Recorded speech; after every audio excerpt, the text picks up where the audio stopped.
Áno, prosím, počúvam. Dobrý deň, Samuel Kesepi. Toto je telefonát z Amazonu pre potvrdenie vašej objednávky v sume 12 899 eur. Pre potvrdenie povedzte potvrdiť, pre zrušenie povedzte zrušiť. Zrušenie, áno, zrušenie. Povedali ste potvrdiť, počula som správne. Áno, počula ste správne. Ďakujem veľmi pekne za potvrdenie objednávky v sume 12 899 eur. Pre potvrdenie adresy alebo spojenie s operátorom stlačte 1. To nemyslí vážne. Robiť srandu, z koho chcete, ja to ruším určite.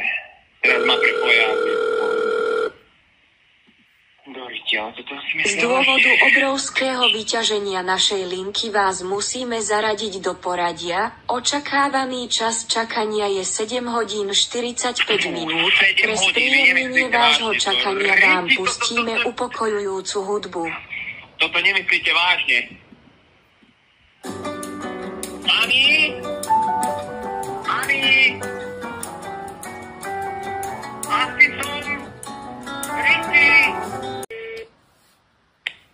Áno, prosím. Dobrý deň, Samuel Kesepi. Ospravedlňujeme sa vám za vzniknuté nedorozumenie s vašou objednávkou v hodnote 14 389 eur.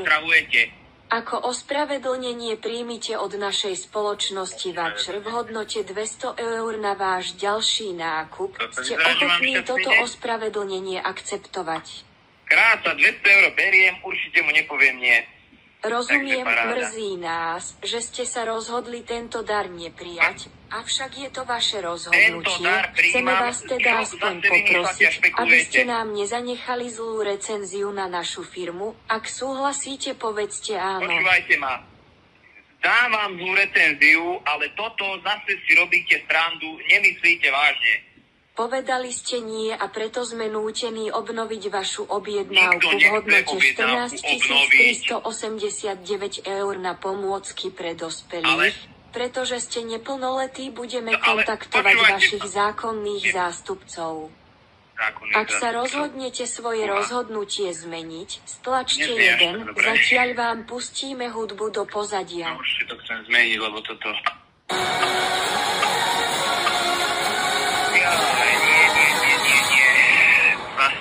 Ma opravujú títo, to je neskutočné fakt. Robila som si z vás srandu, aj tak zavoláme vašej mame.